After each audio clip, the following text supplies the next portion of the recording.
Alright, welcome back to another episode of Spoiler Talk, where we talk spoilers.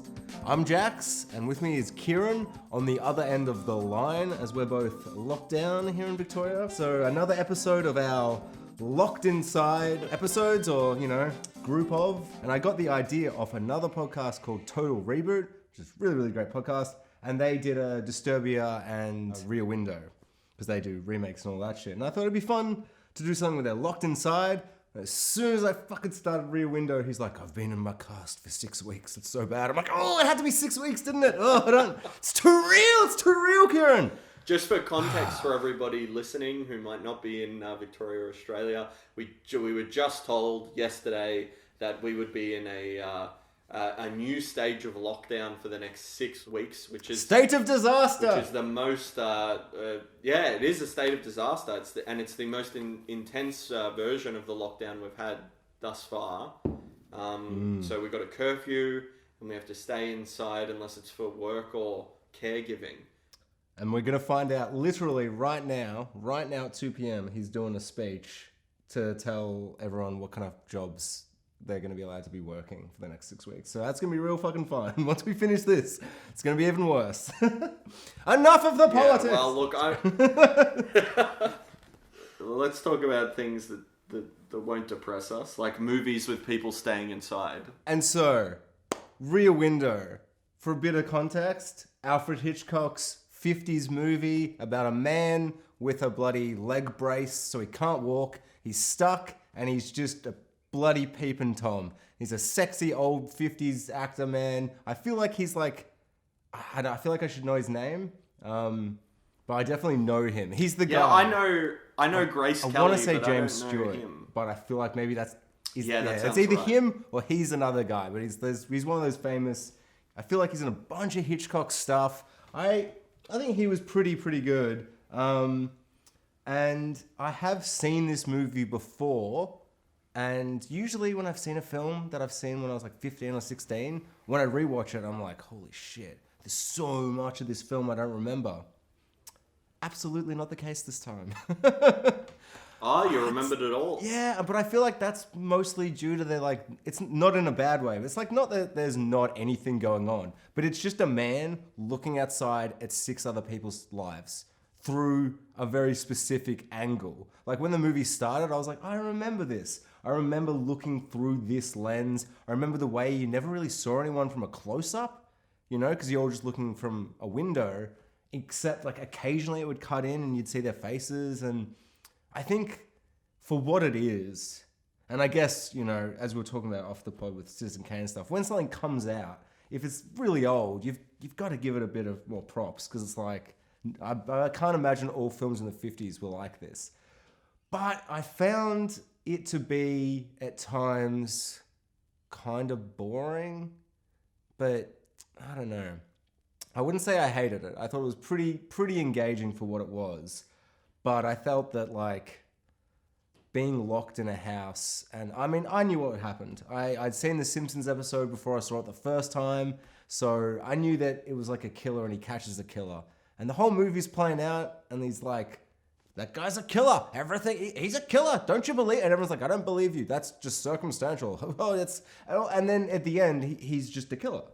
And everything's right. Like the dog was sniffing and there was something there. It just feels very clean and cookie cutter. And I felt like I was waiting for something else to happen. I don't know. What did you think? Well, I had not seen this movie. Nice, right. Okay. But I had seen the Simpsons episode numerous times throughout my childhood. Always, yeah. So I was actually pleasantly surprised by the fact that there wasn't a red herring.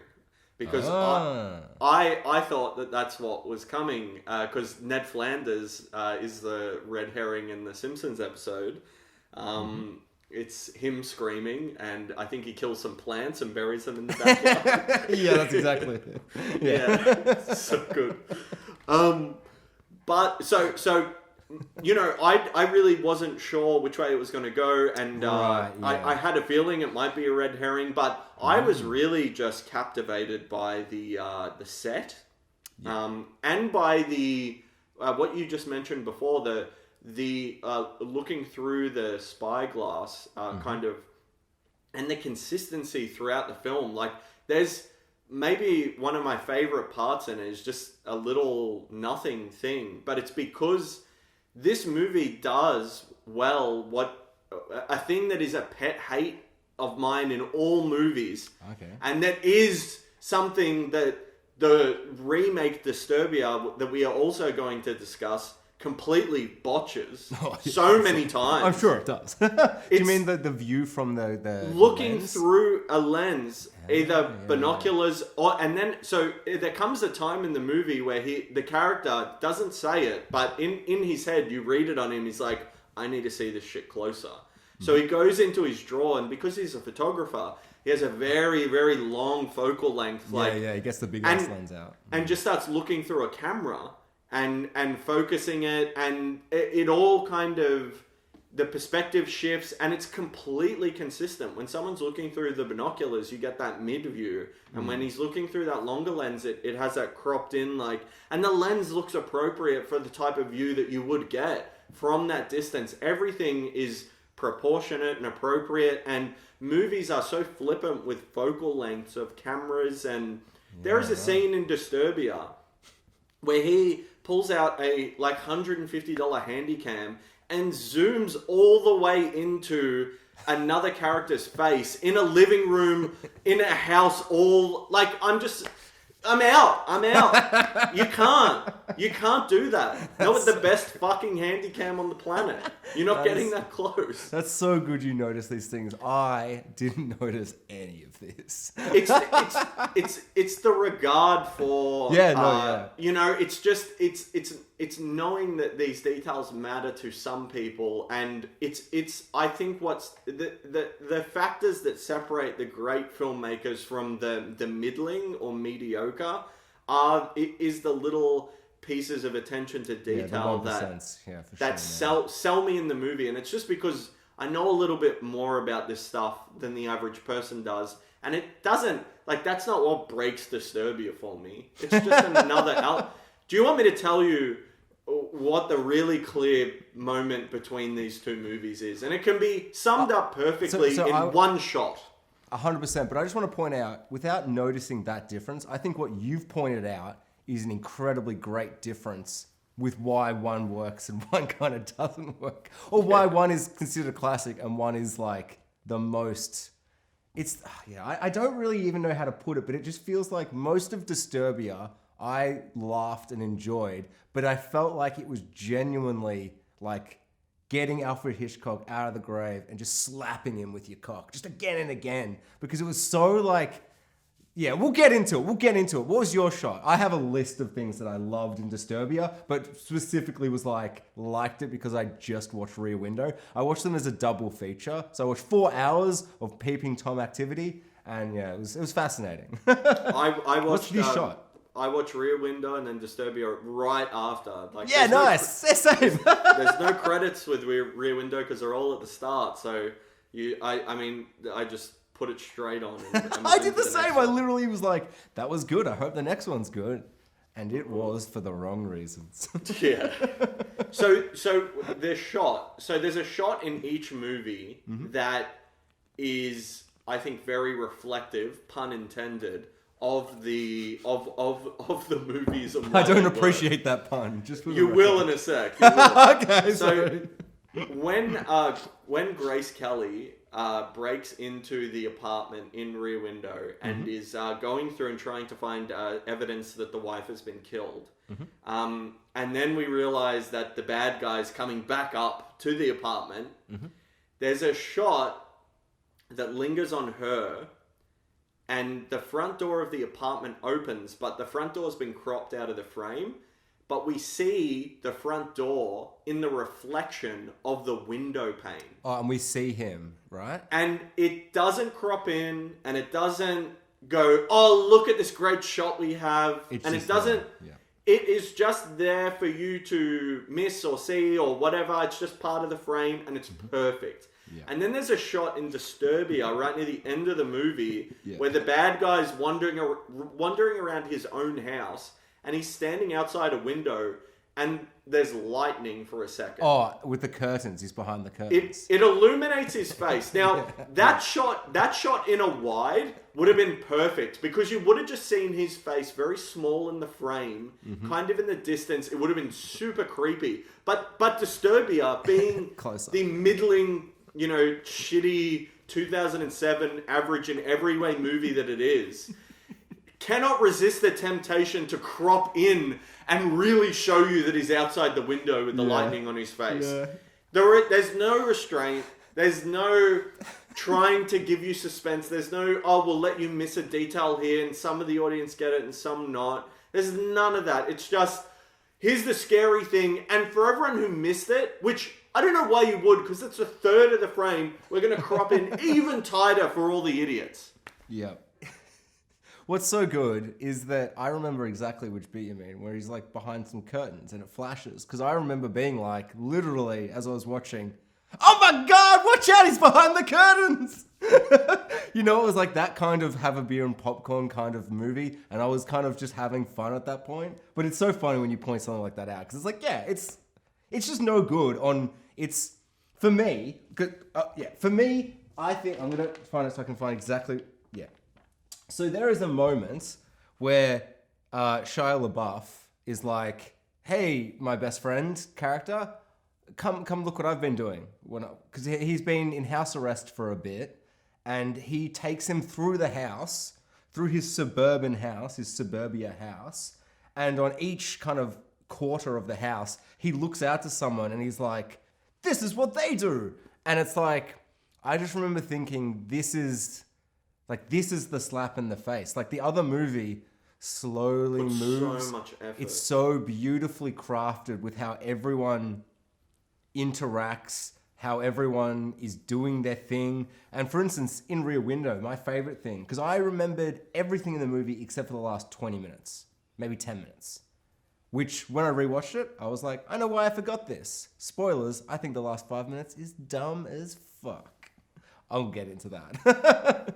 But the way it came around all the characters, the way it set everyone up, all the little things, like the dog being lowered on the basket was really fun. I really like that little touch.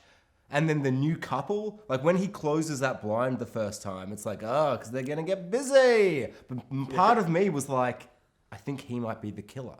Because I couldn't remember the last 10 minutes. So I was like, I love the idea that maybe... There's another part later on with that same character where the woman's calling out to him and he looks a bit disgruntled and he's having a cigarette out the window. Yeah. Each time he goes out, it's twice. He goes out twice to have a cigarette. And as soon as he's by himself, she's like, Harry! And it's like, that's the nagging... I say that with quotation marks. But the nagging wife that the main character...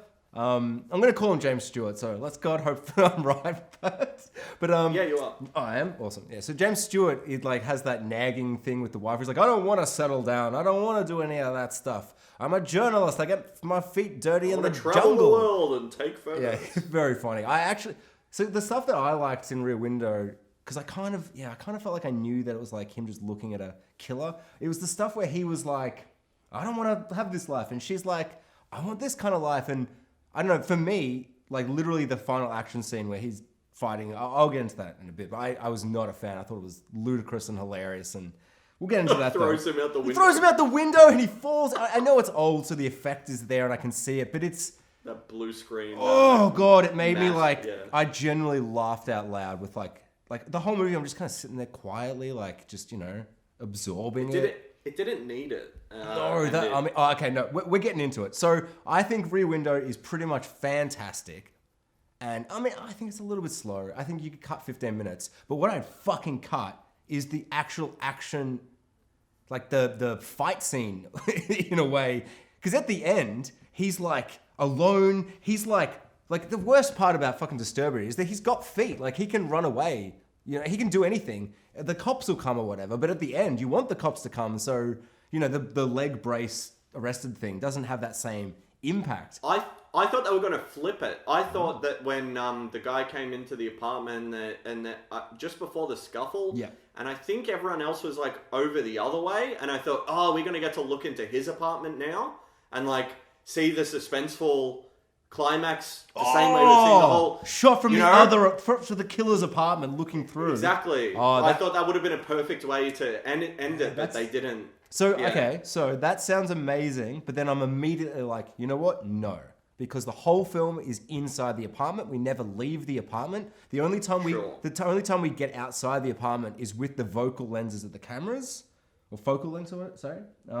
Yeah. So it's just I don't want. I think that if you do that right at the end, it's like, oh, I don't know. You know what I mean? But so what I think, this is just my opinion. But it's like he comes in, or like he's about to come in, like you see his feet, or like maybe the lights go out or something, and he's outside the door, and it's real tense. It's like, oh, this is that. What fucking film teachers were always like, Hitchcockian suspense, the fucking and it's like but it's got this like really beautifully black and white lit kind of scene, very shadows, and you don't see his face. Like he enters the room and you don't see his face, this big looming monster of a man, and fucking James Stewart's just in this chair, his legs fucking broken, like he can't do shit, man. He's fucked. And I love that he's kind of squirming about, and then they have that standoff and they're both lit in shadow, both looking quite monstrous from each other. And right up until that point, I'm so on board. And then they decide to make it farcical to the point of, I couldn't believe what I was watching, man. It was like... The Flash? So he grabs okay, let me clarify. The scene almost works because he gets the Flash and he's like, "Pachow! Flash, bang!" And the guy's like, "Ugh!" And that works once. Yeah? Exactly. No, I would argue maybe twice. Because he does it once and he's like, "Ugh!" And he's all like, "My eyes!" And he's got a good bit of slow-mo big... He's like a big ogre who's like, "Oh!" Kind of made me feel like, you know, like you're playing Skyrim. If you're firing a strobe at full blast and, you know, and that room is dark, that is going to... Fuck you. No, for sure. It's going to fuck his eyes up, and they do that really nice red effect. It's not the idea of it. I guess to me, it's like he does that once, and the ogre man, the killer, is like, "Oh," and it's like, okay, got him.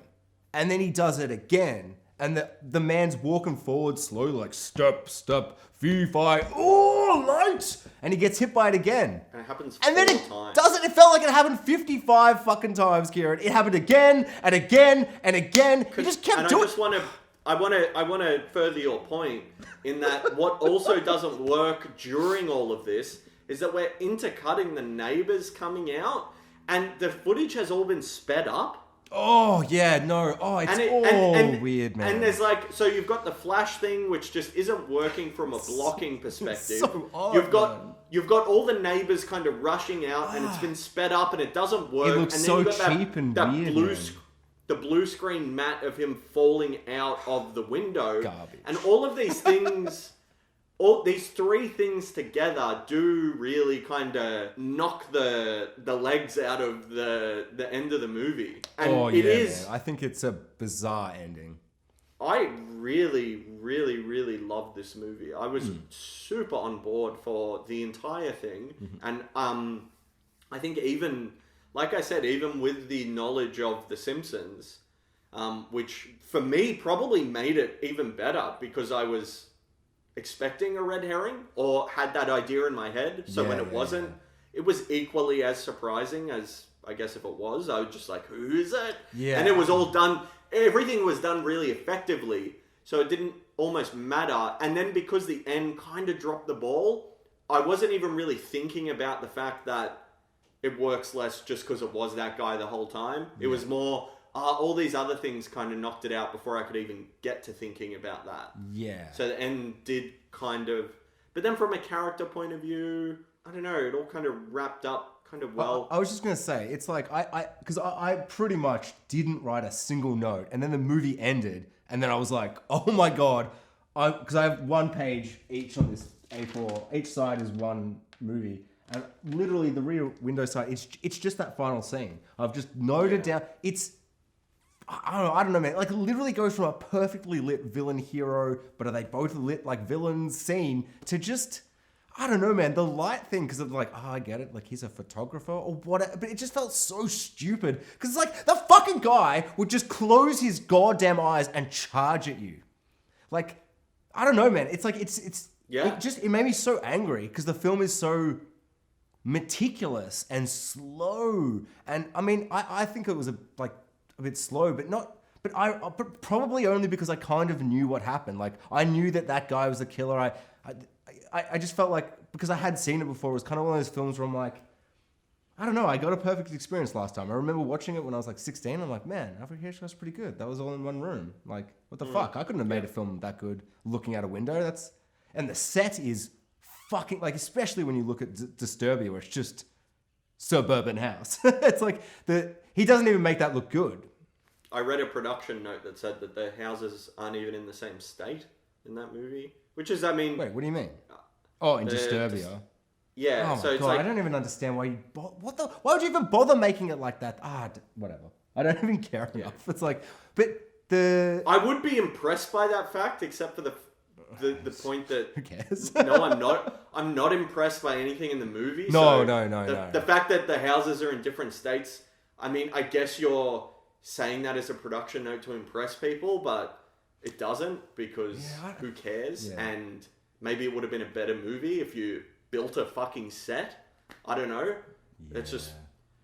My thoughts here is the movie with the set that I can tell is a set is better than the one that is just houses. Yeah. Well, the set is built so perfectly like a set because it's got the things like the basket with the dog and little things where it's like, sure, that could be there. But once you craft something, it's like what I thought was really good. And I think the reason it works as a set for me is because it's like a theater play. You know, it's like, it's theater. It's just, you could have that be a play. Like you just sit there with one sound stage or whatever you call it in theater. And you've just got the set. You've got the buildings and then I don't know, maybe you couldn't do it. But it's like, it felt very meticulous. And my favorite part of the movie, which I think, it's ironic because my least favorite part of the movie is the last 3 minutes, but my favorite part of the movie is the 2 minutes after the final action scene with the epilogue one shot that ends the movie. Because for me, that made me realize that no, I wasn't bored. I was quite invested in character, in everyone else besides James Stewart. Like, I think the most compelling character for me was the incredibly sad, lonely lady. Like when she's having that dinner party and I'm like, is she getting ready for like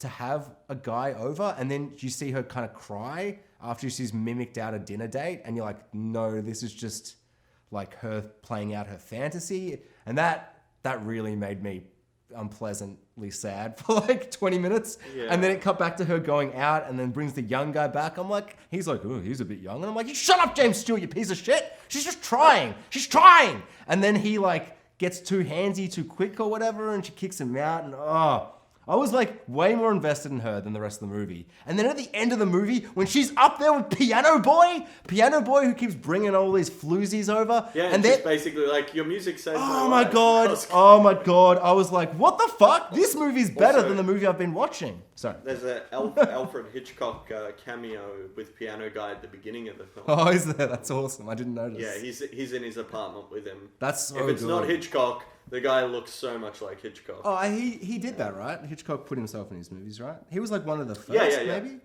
He kind of made that like kind of a popular thing, maybe?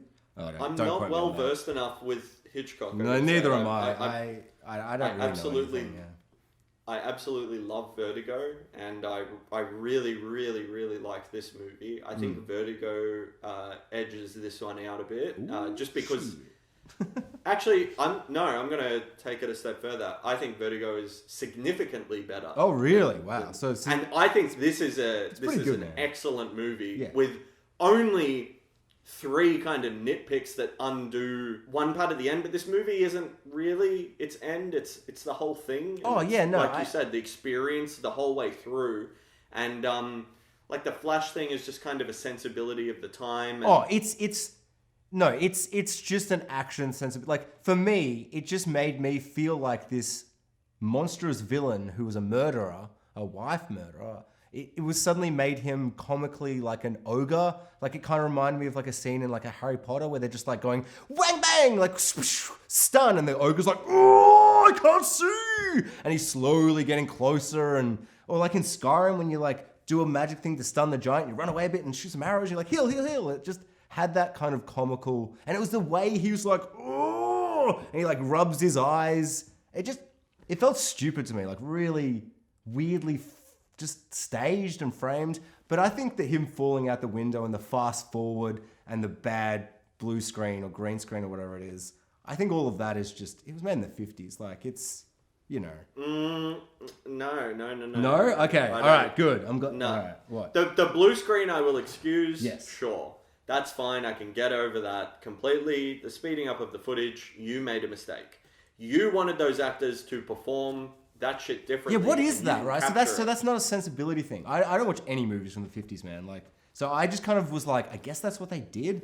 They just fast forward. No, it's just because people didn't notice frame rate and how things should run, and you know you can do that. Oh my god! So people just wouldn't have noticed how fucking because it was the first Not time everyone like they moved do quick. today. It was like I was like, what the fuck? I was like, I've fucking clicked something on my remote or something. You know? Yeah. I looked around. I'm like, what am I doing? It's on a computer. There's no remote. It's like I haven't touched the keyboard. I don't know. Yeah. I don't know why I'm trying to defend it. I just feel like I've maybe come across like I don't like this movie when I really, really did.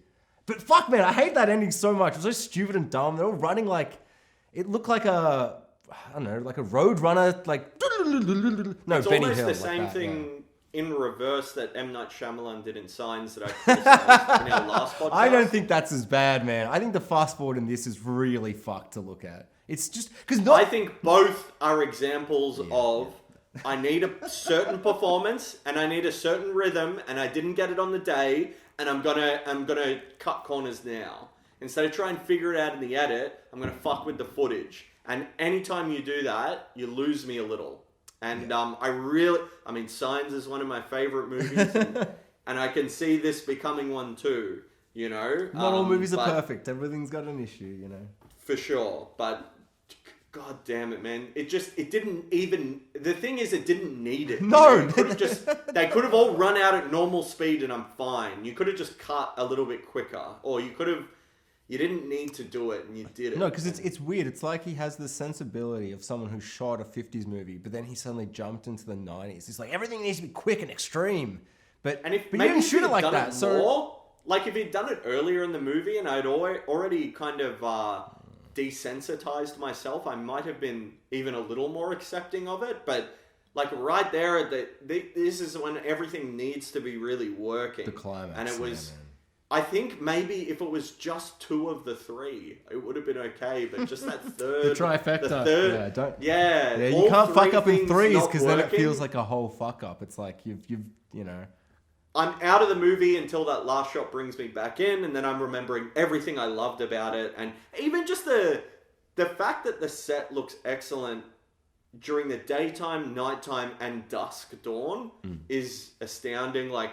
The backdrops and the matte paintings they have in the distance, you know, like the way everything is lit, and even just the guy smoking the cigar in his apartment is so effective. Do you mean it's been confirmed? It's been confirmed that he's killed the dog because he's like everyone came out, even the party came out.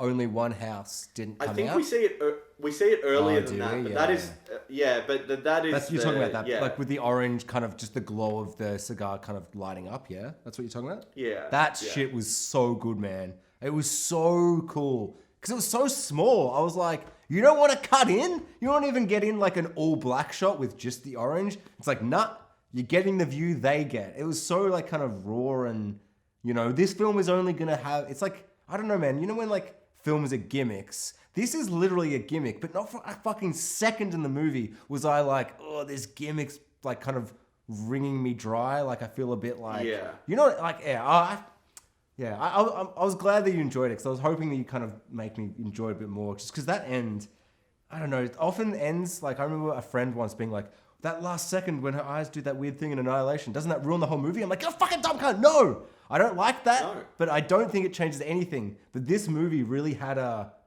harsh kind of ending that made me go, oh, what was I just watching for 2 hours? Like, but then straight away when you pan over all the minor characters, like even just having, what else was there? Because there was like the 2 people meet up, and then I feel, the lady who the whole movie, I'm like, is it getting maybe gratuitous to have her just dancing all the time.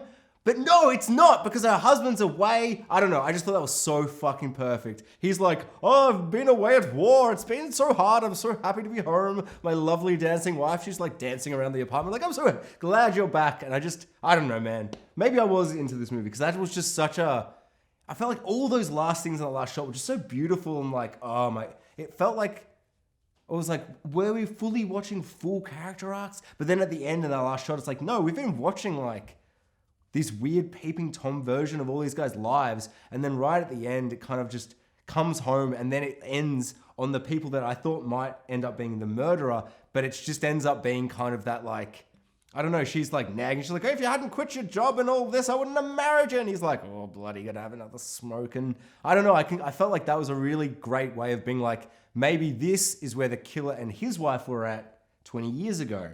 And I just thought that was a really interesting like subplot to just have simmering. And then it comes back around to James Stewart and both his fucking legs are broken. I'm like, even the fall out the window now has a beautiful kind of ribbon tied on top. Yeah. I don't know. I thought that was amazing. I was like, that's fucking funny, man. That's fucking funny. Because he was just, he's just about to get out. Very similar to us almost being out of lockdown. And they're like, nah, 6 more weeks, cunt. And I'm like, damn it. That's fine. I was in my room. And then, just one more yelling rant thing I love. I thought it was so fucking, the whole dynamic between them I thought was really great. There was a really great argument they had where she's like, between who, sorry? Oh, sorry. The main female lead and the main male lead, the main two characters. Oh, yeah. And she's Grace like, Kelly. I don't believe in all this stuff. You're a bloody this and that, and why don't you love me? And all this stuff. And he keeps doing digs like, oh, something. I don't want to be married. And it's just, I don't know. There's a lot of simmering stuff with their characters' arcs. But essentially it comes down to, he's like, I'm a jungle explorer, Indiana Jones type, and I take photos or whatever. And she's like, she's very much into the high class society, and she's like, this dress is $1,000. He's like, fuck off with that shit, bitch. And she's like, no, even if I didn't get this for free, I'd fucking pay $1,000 for this shit. It's awesome. So that they love each other, but there's that clear human emotional divide they have. And I just think it was so, I don't know, man. I feel like film can do it so perfectly sometimes, where it's just a simple little thing, does everything. And she's like, he's asleep. So she's been reading this while he was awake, but he's full. So she's reading like how to hike in the Himalayan jungles or whatever the fuck. But because he's fallen asleep, she kind of goes, I've read enough of his stuff to kind of get me involved there. And then she gets the fashion thing out and she's reading what she loves to read. I was like, I just fucking crave that. I don't know. I was just like, that's so real. I don't know. Like you're doing something for your partner, but then like they fall asleep and you're like, no, fuck that shit, man. I hate the Himalayas. I want to see what new dresses these babes have got going, And I'm like, I just felt so real, and it ended and I'm like, I've almost forgotten how garbage the final fight scene was, because it's not a fight scene movie. So why can I be angry that's the worst bit? Of course that's going to be the worst bit. I don't know. I feel like I've talked myself into liking it more. I love that ending, man. It's so much fun. Just such a great, it's all in one shot too, isn't it? Feels like it is. I believe so. Yeah. If not, my memory of it is that. Yeah, that's good enough, right? Yeah. I think there's a lot to chew on in this movie. One thing that isn't confirmed in the movie, which I thought was interesting and did some Googling to see if what other people thought, was there is a mystery in the film that isn't solved of what was underneath, what was buried. Yes. I actually don't like that we don't find that out. That felt frustrating. I actually do like it. Yeah, I figured because you mentioned it, you would. Yeah. So, but that it was her head. What? The wife's head, dismembered head, while he disposed of the rest of the body in the lake. There's some commentary towards that. And there's a comment right at the end of the film about it being in a hat box, and the fact that the things we saw him handling earlier, he wrapped in newspaper, and it would have been too big for a hat box. Because they say they've found it. Do you want to have a look? And he's like, no, I'm fine. Yeah. She's like, I don't want to know. But it's like, yeah, that actually really annoyed me when like his nurse character, his nurse friend was like, I don't want to know. It's like, I fucking want to know. Why'd you have this? Because if the dog was trying to dig it up, it was a part of a body. Because it's implied that it's part of a body. But then I feel like not finding out makes me kind of like... Because it's like, why would he fucking bury one part in the house if he's taking the rest out? So the head doesn't fit in the cases. That's the theory, is it? Because that case he takes out seems pretty fucking big. And I feel like if you're going to... No one ever says anything like that. It's just that the head was buried there. There's no reasoning given. That doesn't make sense to me, man. Because it's like, it being a head, it's like... That's like the most... For one, if a head's buried somewhere, you're going to be like, well, is it this person? Because it's look at the head. Whereas if it's a finger, you'd be like, that finger's been there forever. I don't know. Like that feels like such a thing to have so the dog can, plot, and then the dog dies. Why would he bury one part of the body in the garden if he's taken 3 trips out? Why not take 4 trips out and bury it all in the river? Do you know what I mean though? Like, and not finding out, it feels like a weird... I mean, this is a typical trait of serial killers, which the term for... I mean, he's not a serial killer. It could just be a crime of passion, but he does kind of double down on it. So I guess we can think of him that way. Even though serial killer profiling didn't come into effect until, I think, the 70s. Oh my God. There wasn't even really a concept of what a serial killer was before that time. Is that real? But yeah. But the term serial killer was coined then. That's what the series Mindhunter is about. It is too. I have a mate who craves that so much. I could never get into it. The point I was getting to was that it is pretty common for killers to keep trophies, if so to speak. Yeah, right. Not that there's any evidence in the film to suggest that that's what they were going for, but it could just be a happy accident. That now in retrospect fits. That makes sense in the grossest, most awful way possible. I guess I was if you're going to keep a part of the body, it would be the head. Oh my God! Like if you're gonna keep the I suppose so. Fuck you, like man. You said the finger. I mean, if you're going because of the wedding ring, I thought because someone says. To get the wedding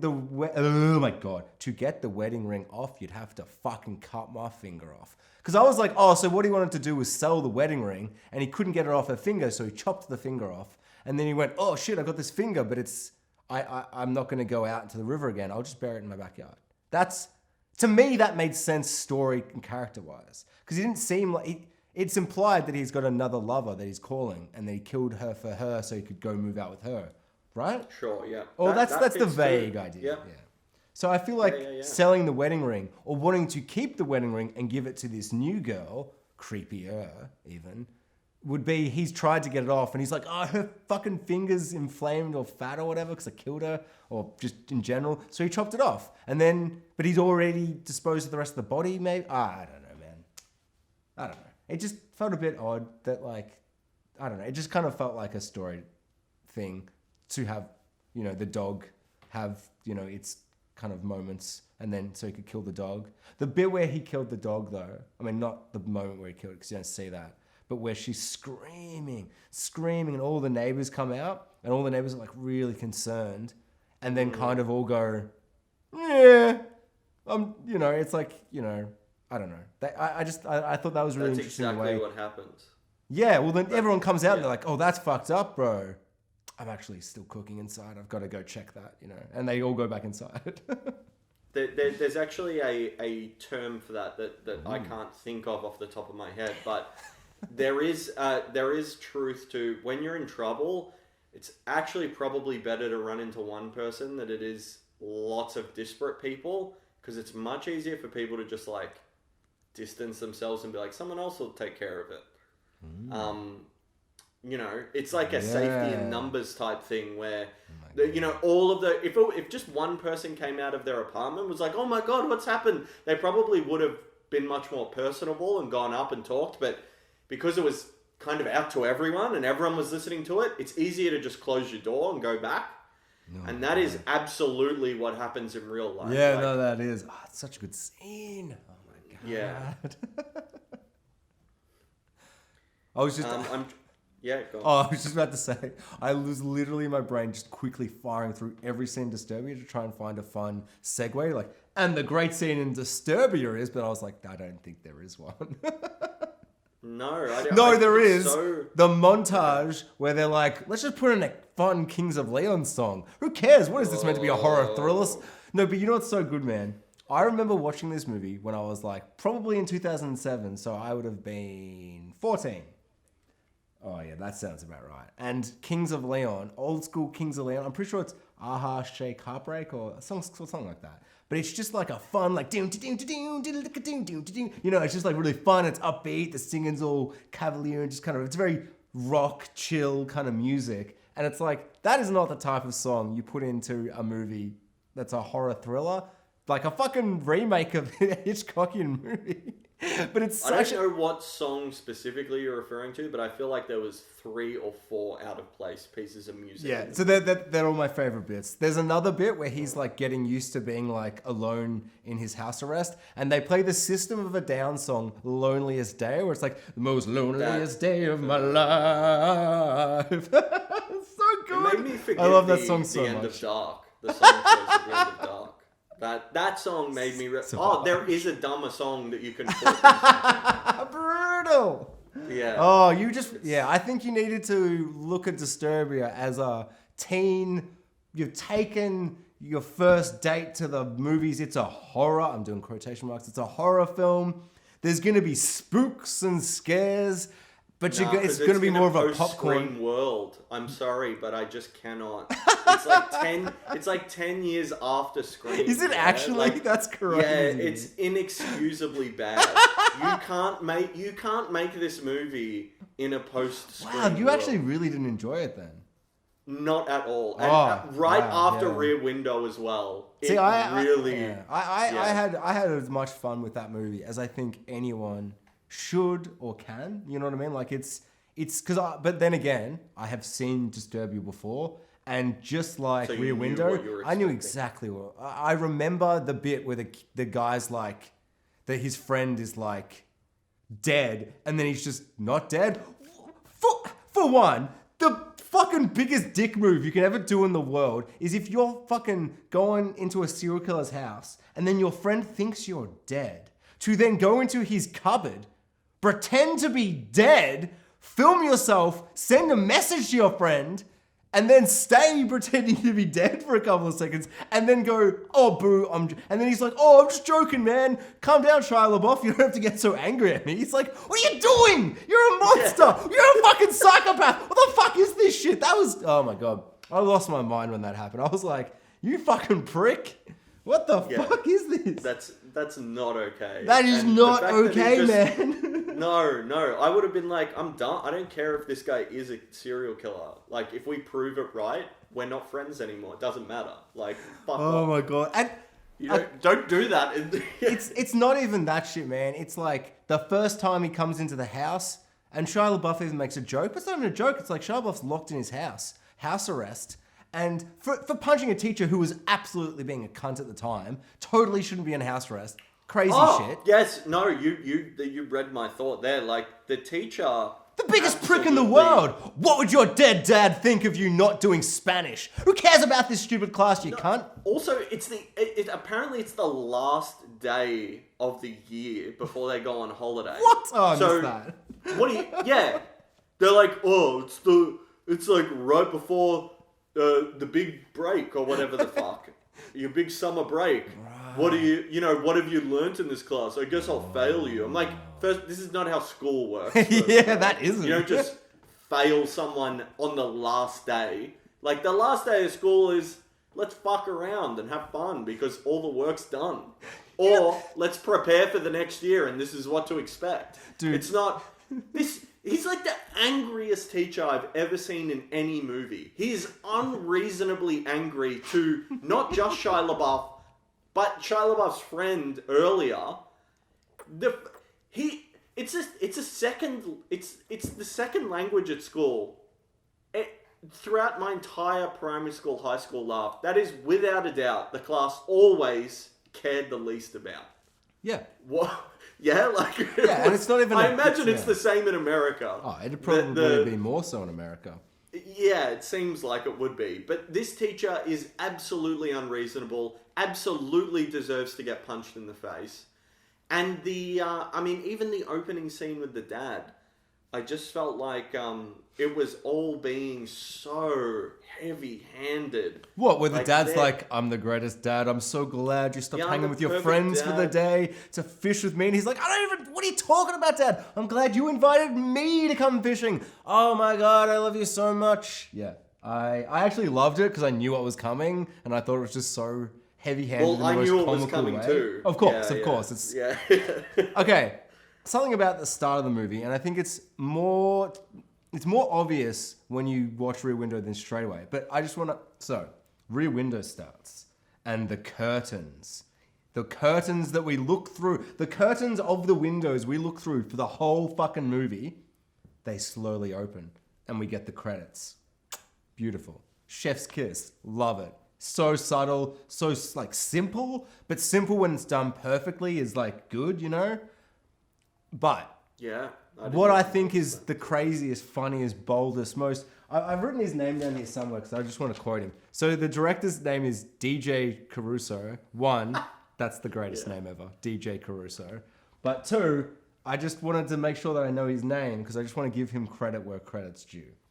So DJ Caruso, we're going to get you to remake a teen, fun horror popcorn movie of Rear Window. The movie set in one room, looking out to a neighborhood. And he's like, I know exactly how to start this. They're like, oh, how? In the mountains, fishing in a lake. Sorry, what? What do you mean? And then they're in a car. Wait, what are you talking? And then the car crashes. Whoa, slow down. Then he's at school, punches the teacher. Teacher's a cunt.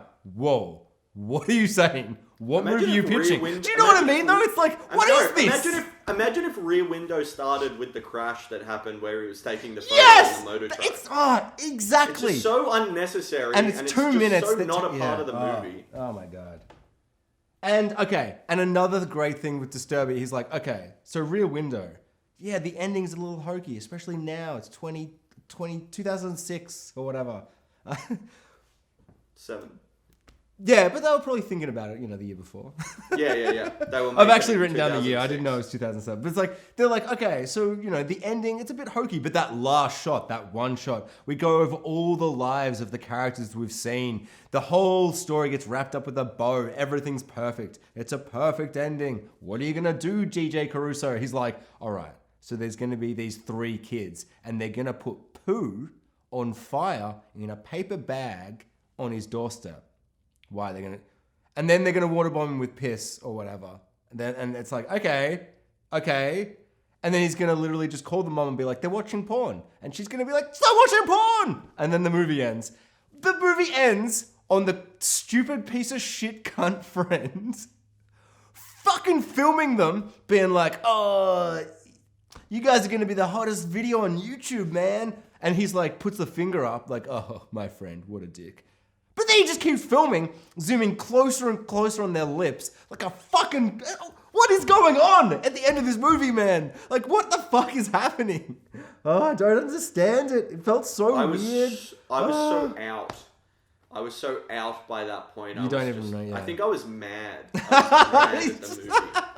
Oh, I need to. I have a lot more films like Disturbia to force you to watch, so that's good to know that that made you mad. Because I need it to be worse. I think I need it to be a little worse than this for me to be able to cross into enjoyment. That's interesting. Really? So I don't know. It's just kind of everything about it is not what I want to see in a movie. Right. So there's a point at which I just stop paying attention to things because I'm halfway through the film. I'm like, all right, what will get me back on board? And this is the question I'm asking myself. It's either this guy's the killer, which I won't be happy with, or he's not the killer, and it's a red herring, in which case, okay, that I might be happy with if they have done enough groundwork to establish the other thing, the real killer, the real bad guy, or the complete lack of a bad guy is substantiated in a very effective manner. Because the film is called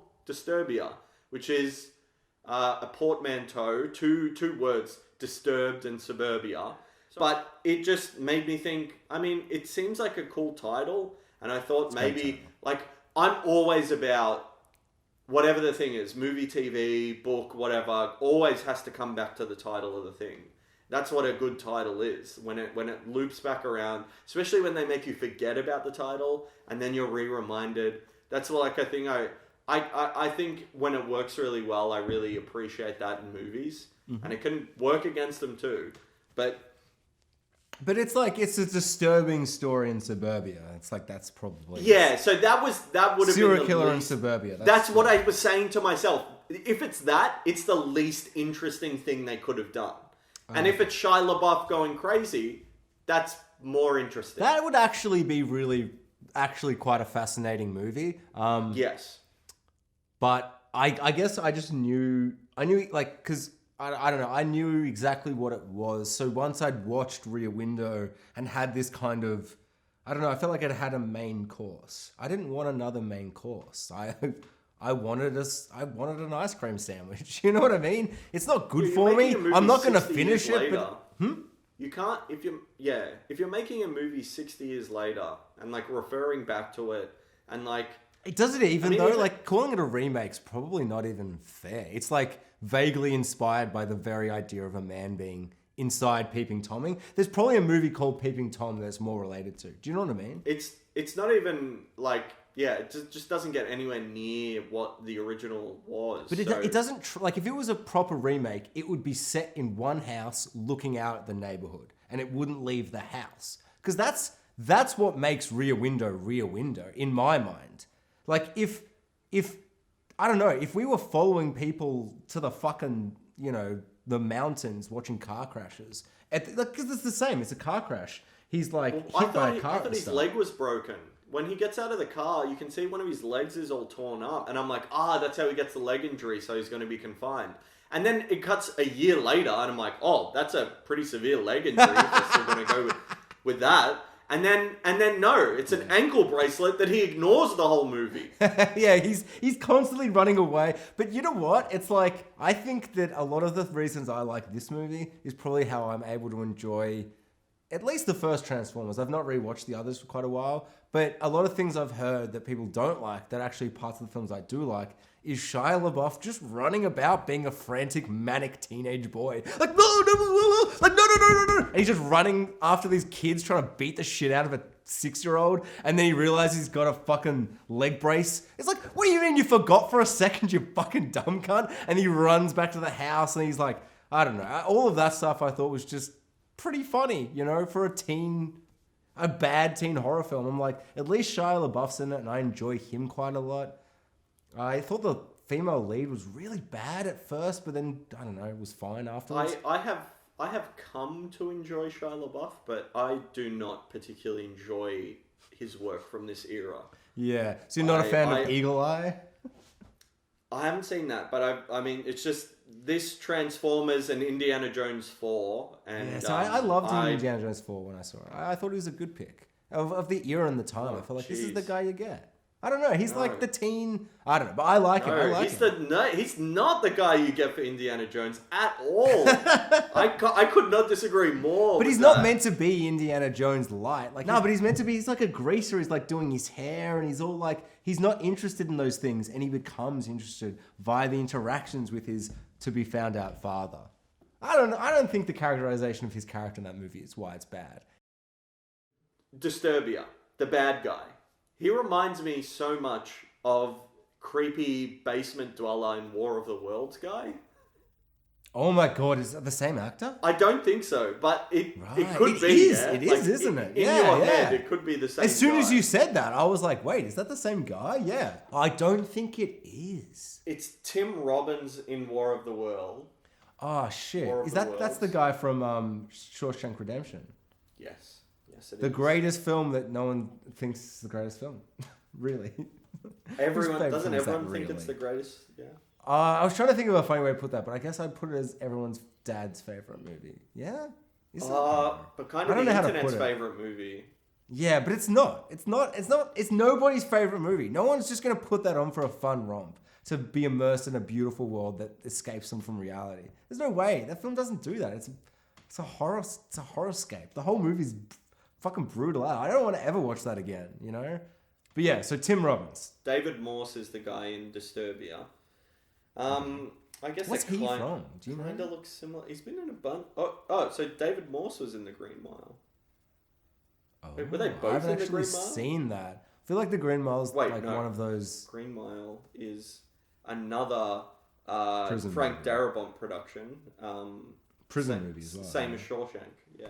My original point I was trying to get to there was the only reason I found David Morse scary was because he reminded me of another actor. He's pretty creepy. Like, Yeah. not that the movie does much, but I think... He's only creepy I think if in the sense that, I mean, most middle-aged men who stare that way would be creepy.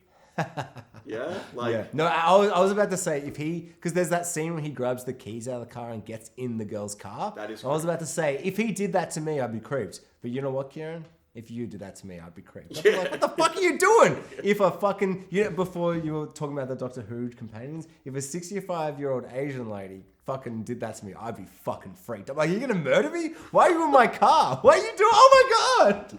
It's like I'm in the movie Disturbia. Have you seen it? And they're like, I don't. it's no good, Stop don't talking. watch it. I just bore them with my film knowledge. Like, I'm gonna kill someone else. This is... Oh my God, what is this? So, is this your favorite DJ Caruso movie? Almost definitely. What has he made? I haven't seen Eagle Eye, but that's got Shia LaBeouf and the spy, the CIA wants him or something. I remember seeing the trailer for that back when I was into Shia LaBeouf, and I was like, you know what it is though? All right, I'm going to clarify my Shia LaBeouf love. I loved the Shia LaBeouf. Transformers came out. I was in year 7. There's like the greatest CGI I've ever seen, and Shia LaBeouf's running around in a stroke shirt. I like the stroke Shia LaBeouf. Clearly he does too. Love it. And he's running about being like, oh, I just want a girl in a cool car. I'm like, man, I can relate. And he's in all, I don't know, probably Indiana Jones as well. And I was too young. It's not a great movie, but I just liked him. And then he kind of went insane. He did the stuff where he put a bag in his head and he was like, people can just attack me or whatever. And he plagiarized. He just kind of got a bit crazy for a while. Pardon me? Remember? There was a string of stories that came out over a period of time. Yes. Where he was madness. He plagiarized something. Then he that was apologized the bad for one the that started. plagiary. With a plagiarism, right? With a plagiarized apology. And then when people called him out on that, he did it again.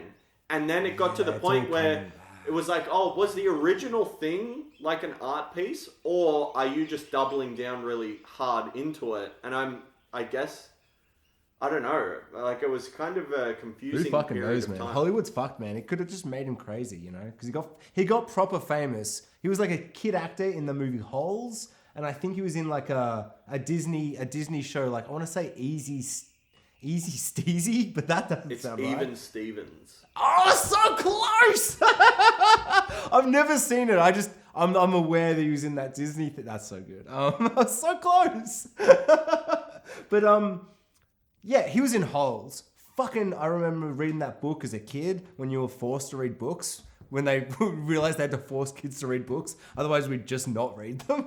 And they forced me to read that. And then I watched the movie. I was like, this movie's pretty good. Book's probably better. But he's great in that. But I feel like, yeah, I totally just kind of jumped on the society bandwagon and kind of just went, plagiarism, no good, Shia LaBeouf. You're in the bin. I'm canceling you. But then, I don't know. I feel like I must have watched a video or something. Or Actors are only ever one film away from, being back on top again. Realistically. Yeah. I mean, I think that's happened with him for me. Yeah.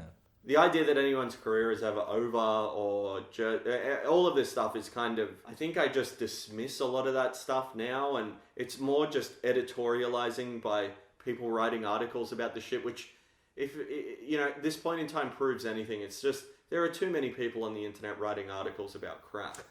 And thank God you said writing, so I was like, Kieran, we're making this to put on the internet. Don't throw us in with them, Kieran. Don't do it. No, I'm kidding.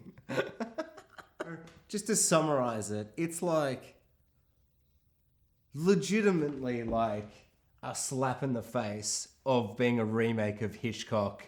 It's like, let's take a premise of being in one room, looking outside a window. Let's have 45 locations. Let's have him leave the house every moment he can.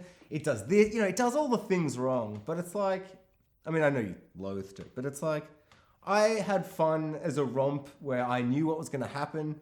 Even when he's like, and this guy's doing this every day, and looking, he's cheating on his wife. But this guy, he just mows his lawn. I don't know what's about him. And then this guy, he's doing I'm like, the lawnmower guy. That's the killer. I don't remember properly, but that's the killer. And like, it's just everything happened exactly how it sets up. And it's like, that guy's locked in home. He's got house arrest. He's cool, young, and sexy and hip, but he's a criminal. Next door is a sexy young girl that's moved in. And on the other side of his house is a serial killer that wants to fuck his mum. It's like, it's just pulpy teen trash. And I feel like I just knew that I was going to be sitting down for it. So if you want to sit down and watch something like that for bloody 90 minutes, fucking, that's not too bad. It is what it is. It's exactly what 2007 offered with movies like this, I feel. I feel like there was a bunch of films that came out here at this time that did this thing where it's like, it's a film technically because it starts, it has an inciting incident, the characters, do a thing, the lead female is introduced, the villain's there, and there's a few scenes, and it's a kind of movie where he's watching TV, and he's like, I don't want my mum to see me watching porn or whatever, so he puts on the other channel, and it's like, a serial killer's been killing people. That's totally not the plot of this movie, but you're like, that's totally the plot of the movie. And it does everything, it's broad, it's basic, but I don't know. I feel like it could be worse. I don't know. I had fun. I feel like it could be worse, but... it could be worse. Everything could be worse. It would be better if it was worse. You did say that earlier. Maybe it would be. Maybe it would be like a fun train wreck, but I think there's like a fuck ton of films that fall into this, it's just a bloody movie, Like, as we were talking about the Weekly Planet, they do best or worst movie, but at some point they were like, maybe should we make it's just a movie rating? And it's just often they say it's just a movie. I'm like, no, it's the fucking best or worst movie. That's a great review for things to just brutally pick a side. This for me was just a movie. It was inoffensively bad, but inoffensively just mildly entertaining. You know what I mean? I think ordinarily, if we did this without Rear Window, I would be with you. But I think when you placed Rear Window next to this movie, what you did was you could not have given a more scathing review of the movie than by putting it next to Rear Window. Yeah. I see what you're saying. Yeah, the comparison draws out the issues. Yeah. You've experienced both of them as well, so you're not even really doing that per se the way I am, I just experienced Rear Window for the first time, so I'm like on a high. As the credits are rolling on Disturbia, I'm like, as he's fishing with his dad, I'm like, oh my God, I just watched one of the best movies ever. We're the greatest father-son thing ever, and you're like, oh no, I can't wait for his dad to die. That's all I'm thinking. Hopefully it doesn't take too long, because I can see it coming a while away. No, I've just realized, because what I did is I watched two movies I'd seen before and knew exactly what they were, and they didn't really do much more than what I remember them doing for me back then, which was, that's a great old movie. It's in one room. Holy shit. Pretty incredible. It's so enthralling for such a long period. Like, I don't even remember what Shia LaBeouf's room looks like. It's a fucking mess. I think my room's a fucking mess. At one point, the girl walks in, she's like, it's a bit messy. And it can be a mess, though. Really I should remember it if it was... It's generic teen mess, though. It's like clothes on the ground. He's got a Twinkie tower. That character has personality. His room should have personality. Make it different. Make me remember it. Execute this script with some passion, and I will enjoy it. Yeah, just give me a bit more. There's not really anything on paper here that I mean. For the resolution is just nothing. That's what I'd change, really. I would either completely shift... with the fight scene in the sewer. It's like trenches in World War I, true? Like, goes underground. He's got, like, trenches under there and water and shit. It's like, I'm like, what is this? What's going... Yeah, why? I was like, what's going... I remember there being water trenches that he killed. And the mum's hung up down there. It's like, you didn't just kill her. You've hung her up with this rope. That would have taken so long. Just kill her. What's going on right now? And then he pushes her, frees her, and she falls into the killer's hands. Like, he was waiting in the shadows. What is this? He didn't even go and get a weapon movie, that for whole beat time. to beat. He breaks the guy's neck, and then he walks into the basement with nothing. He breaks the guy's neck. If we're talking things you don't do in a movie, don't have someone break a guy's neck. Especially like a muscly, like pretty, like tough as fuck cop. Yeah, like his neck's stronger than my arm, man. Like if it was his Asian friend that walked in and he broke his neck, I'd be like, all right, yeah, because that guy's pretty big. Yeah, but that cop was, similar-ish size. He's like a tank. He was shorter, but he's tank. Yeah. He's a buff cunt. Yeah. Yeah. Weird shit. Real dumb. It's the little decisions. Like, they're just like, he's walking through the house and the killer's just behind that edge of the, it's almost like they just wrote basic things. And then on the day, they're like, oh, what the fuck? How do we do this? Oh, there's this little edge of the room that kind of curves. So he'll just hide behind there. He'll pop out and he'll shoot him. They're like, we don't have any scripts. He's like, oh, fuck, we'll stab him. Wow, we don't have a makeup artist today. Oh, fuck. Oh my God, what? And then someone's like, snap his neck. Like, you shut up. Oh wait, no, that's a good idea. Someone give him $2. And like the fucking, third AD gets $2 for screaming out, snap a neck. Because it's just so stupid. I know that you can, I don't know, maybe you can snap a neck. But when that happened, I was like, this film is not making it easy to enjoy it. It's just so stupid. Snap necks seems so stupid. I don't know. Yeah, maybe you can't. You don't do it. I don't think you can though. I feel like I've like watched like a ninja, like a real ninja on like YouTube explain why you can't, or like a video like that of some sort that made me just go, oh, what? So that's a dumb thing then. And since whatever did that to me, neck snaps are always a bit like, oh, did you have to snap? Couldn't you have just done anything? But maybe you can. I don't know. I've had a massage like person snap my neck, and she's like, "Don't even worry. It's not like movies." And she like fully snapped my neck, and it made my neck feel so much better. So I don't know. I don't know. Just to mention something in Rear Window, there was. I mean, there's not one scene in Disturbia that comes close to when Grace Kelly climbs into the window of that apartment. Yeah, like, climbing up the railing. So tense and just like, oh God. I believe the character would do it. There's kind of enough time. They've got a little plan just in case he comes back and like. But maybe not a good enough plan, so it's... No, it doesn't feel super contrived like a lot of horror does. It just feels like spur of the moment. No, sure. Oh, I'm starting to believe you. Let's go investigate. Also... Grace Kelly is the most beautiful woman on earth. Oh, yeah. The Princess of Monaco. Oh, my God. Shit, that's Alfred Hitchcock's absolute, like, just... Is she in all his movies? She would have been, had she not retired from acting to become a literal princess. Oh, really? Yeah. The Princess of Monaco. She married the Princess. I thought that was maybe a reference to a movie I hadn't seen. Right, it sounds like it, doesn't it? Yeah. Yeah. But no, she had a pretty good little career for herself until the 50s. And there was only a couple of years after this, so I'm pretty sure he wanted her for Vertigo. And there is the girl in Vertigo is eerily similar to Grace Kelly. So he's got a type. He has a type, and Vertigo is about that, like...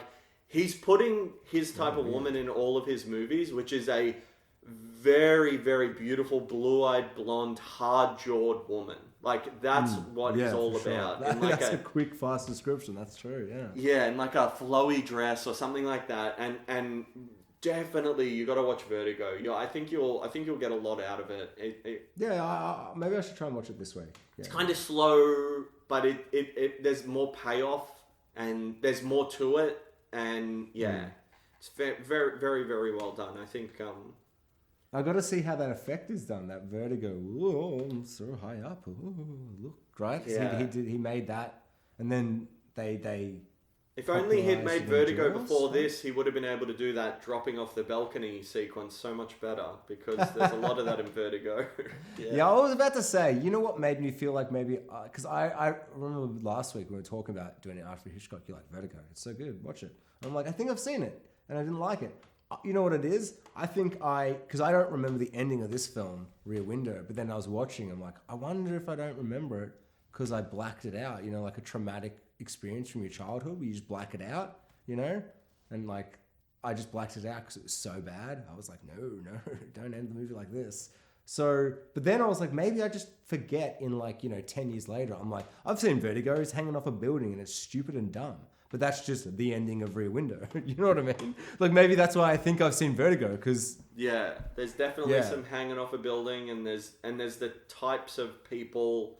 I mean, he has a type of leading man and you a mean type James of leading Stewart? He lady. just puts James Stewart in all of them? I just James feel like Stewart-esque, Grace Kelly-esque, kind of... And maybe everyone's doing that 1950s transatlantic kind of coached accent, whatever it is. Wait. Is that that's the reason that all movies from them feel the same? Is that? So that accent isn't a real accent. That's an accent that people just movie talkers. Or just people on stage and screen and radio. They were coached and learned. It was actually an Australian who developed it. What? Yeah, an Australian developed that accent, and it was essentially so that we could bridge the gap, and there was a universal English for everyone. So that no matter what you watch, whether it's British or American or whatever, everybody has a universal... Sounds like a movie. Exactly. Movie talk. Yes, I love it. There's a video series from like a dialect coach on YouTube, who's fantastic, who goes over movie accents and he has so... That sounds... I'm real bad with accents, man. I think I'd find that very fascinating. He'll pick an actor who's doing a particular... Whether it's, an accent from a certain region, even if it's America or a different country, or an Australian accent, or even from a period in time, or anything. There's so many different variants of it. And he'll just carefully break down and replay bits back to you about, here's where the actor really got it right and wrong, and does kind of make you appreciate parts of performances that you might not have. Because you've got someone who knows so much about it. Yeah, they're explaining what actually does work or doesn't work. This inflection is actually perfect, and this is exactly what Freddie Mercury did in real life, And insightful this guy, stuff like that is so cool, man. Yeah. You get the knowledge, because you might not be so knowledgeable about, say, accents, which I am zero knowledgeable about. Fuck. Did you say you didn't remember what that was called? No, it might be on Wired or something like that. But if you so like YouTube, like if I YouTube bloody what would be the keywords to try and find it? Because it actually sounds super cool. I might check that out. Like just voice guy. It is Wired. It's just movie accent expert breaks down, and then he's got too easy. A whole series something of videos. super simple. Yeah. Oh, cool. So just type in Wired and dialect or something like that, and it'll bring up all his videos, and just go from the beginning. It's one of those ones that you'll just binge watch all the way through if you're into it. Have you given any thought to what you want to talk about next week? Yes. Have you seen the movie?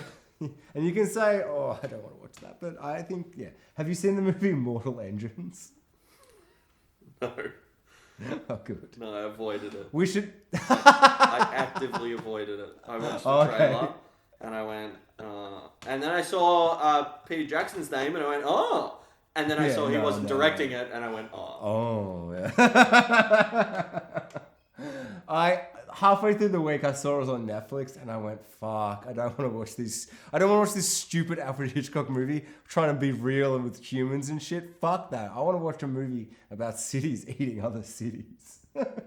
I guess this fits into they're all in a room because the city is a big moving thing. I don't know. The city's a big room. I was going to say, because I actually thought to switch it up from stuck in a room, because we'll be doing 6 more stuck in a rooms. And then if we're in a lockdown after this, I'm cutting the theme. We're not doing a theme anymore. Oh, yeah. But fine. We can discuss this later. But I just think that, fuck that. If we're locked down for 3 more months, we should just start doing movies again. But we can decide every week. Nothing fucking matters. But what do we have? Fucking money people we need to go back to and explain shit to? Fuck that. But Mortal Engines is fucking... I couldn't believe what I was watching. you watched it? Yeah. I've seen... I saw it maybe last year, like a year or two ago. Whenever it came out, I saw it overseas. I remember I was staying at this guy's house, staying at a mate's house, but he was out at work all day, so I had like the work day to like just chill. And often he had a few roommates over, like, well, not over, but that didn't have work during the day. And we were just watching fucking movies, man. Like, just drinking cheap wine and watching movies all day. And we watched Mortal Engines one day, and it was a riot. And I'd love to rewatch and dissect, because I just feel like it's a perfect movie to kind of like, you know, especially at the moment when the world, you know, Victoria, we're not in a great time. It's hard to feel optimistic about the world, but this movie is so fucking stupid and dumb and expensive that it'll make you see the light, you know? Does Australia have a city machine? In the movie? Yeah. No. Like an opera house on it and shit? Oh, damn. God, maybe. I don't remember at all. I actually only remember like this subplot that shouldn't be in the movie. That's like my main thing. I almost want to just yell about it to you now, but we should just watch the movie, then I can yell about it with remembrance. The guy who directed it is a long-time collaborator of Peter Jackson's. Worked with him as far back as Braindead. He was the storyboard artist and special effects technician on Braindead. What? And has worked with him. So they've both jumped off the deep end with special effects, and then they've gone, "Ooh, CGI is the new." Looks like he storyboarded almost all his movies and did visual effects supervision on the Lord of the Rings trilogy, King Kong. Oh man! I did one of the Narnias, probably the best looking one, to be honest. And then which one's that? The first one. The boat one? Oh, right. No, I mean the movie that looks the best is probably the first one, I guess. Yeah. Although they all kind of look samey. I watched them recently because I reread the books, and they're just not they're not what I want. Oh, really? Yeah. And I hope Netflix does a good job. The boat one's not kind of fun?